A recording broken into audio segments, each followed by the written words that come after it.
one of the best na negosyo na pwede mong simulan sa panahon ngayon.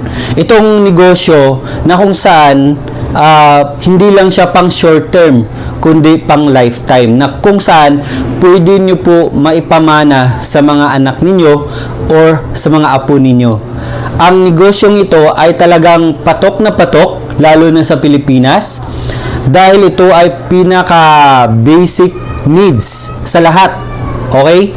Ang business opportunity na to, ang isi-share ko sa inyo ay pwede nyo nang simulan kahit ngayon. Pero meron itong mga bagay na dapat ninyong i-consider bago kayo pumasok sa negosyong ito.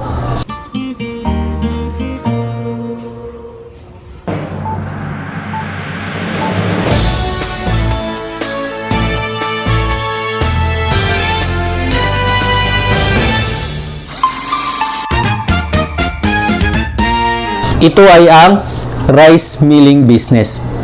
Ang rice milling business, mga kadiskarte, alam naman natin na matagal na po ito dito sa Pilipinas. Lahat ng mga countries meron nito.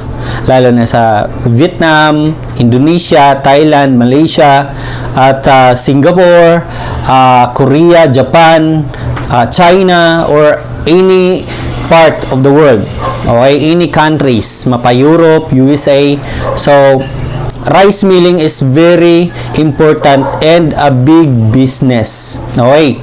So, meron din itong mga malalaking company na nag-invest dito, nag-engage ng ganitong negosyo. Kaya lang, sobrang laki na po. Mga plant type na rice milling. Pero ito yung isi-share ko sa inyo, kahit kayo ay nasa probinsya, nasa barangay, pwede nyo po itong simulan. Okay? Ang rice milling business, gamit ang Shinong Rice Mill Machine.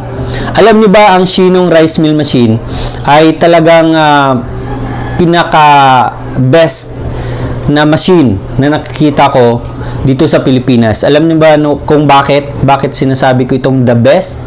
Dahil ang machine ito ay makapag-produce ng well-milled na bigas. Ibig sabihin, kung sasabihin natin well-milled, pwede mo na pang binta sa merkado. Parang ano na po, iba po kasi yung commercial. Ano po ba yung commercial? Maraming mga magagandang klaseng bigas na pang commercial. Pero meron na itong mga, sabihin natin mga plant type, malalaking machine, combined rice mill machine, meron na silang mga maize palizer. Pero ang pinaka maganda dito itong well-milled. Okay. Ang well-milled, hindi na po kailangan ng mga high-tech na mga machine. Kahit ito ang Shinong machine, una, ang advantage nito, may naka-built-in na po na distuner. Siniseparate nito yung mga maliliit na mga bato, malaki, or anuman klase yung mga buhangin, mga dumi, tulyapis, mga damo-damo, mga straws, ay siniseparate po niya. At ang kagandahan dito, hindi po tayo gumagamit ng rubber rolls. Impeller type ito. Ang ibig sabihin po ng impeller type ay maiiwasan po ang pagkadurog ng bigas. Ibig sabihin, malinis na ang bigas, buo, wala ng mga bato-bato. So, kung ano yung nasa isip nyo ngayon, pwede nyo na bang simulan? Or pwede ko na bang simulan ang negosyong to? Yes, kapag meron ka namang pangpuhunan sa negosyong to, simulan mo na. Mag-invest ka na.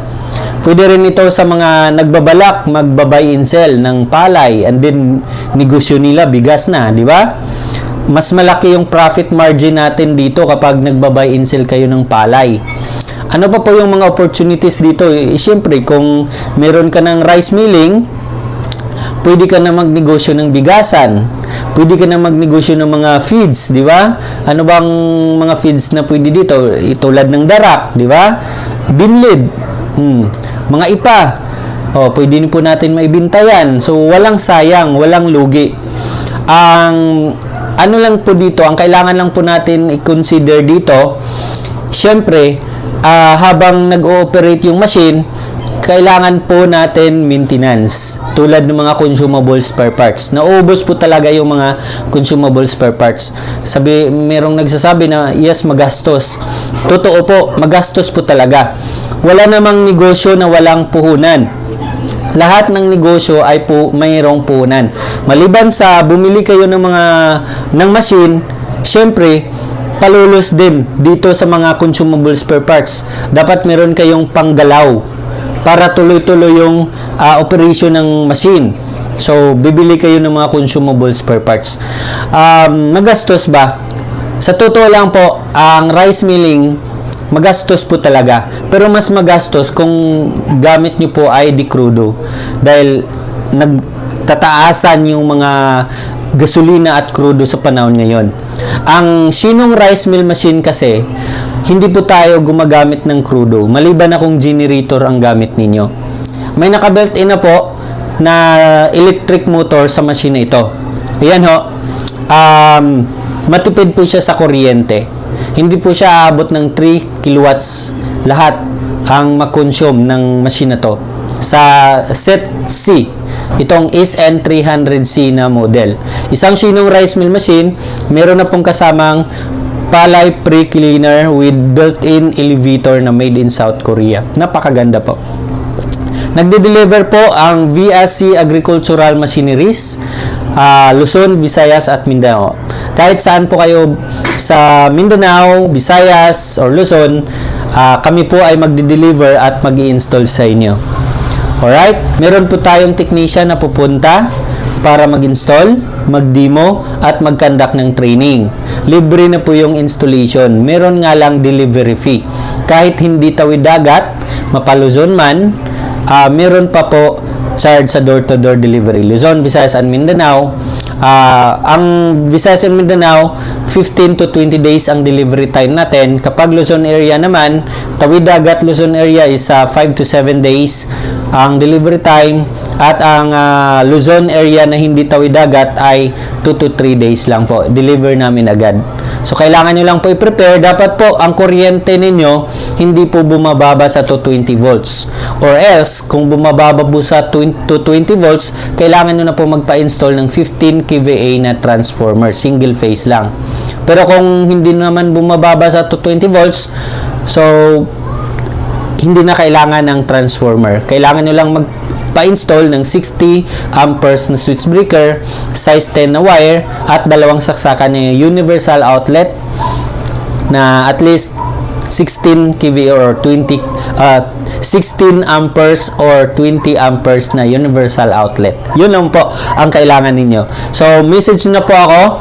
Please add friend nyo po ako sa Facebook. Ayan po ang aking Facebook account. Message po kayo kung saan nyo napanood ang video nito. Message po kayo at kami po ay tatawag sa inyo or magre-respond sa inyo. Maraming salamat po.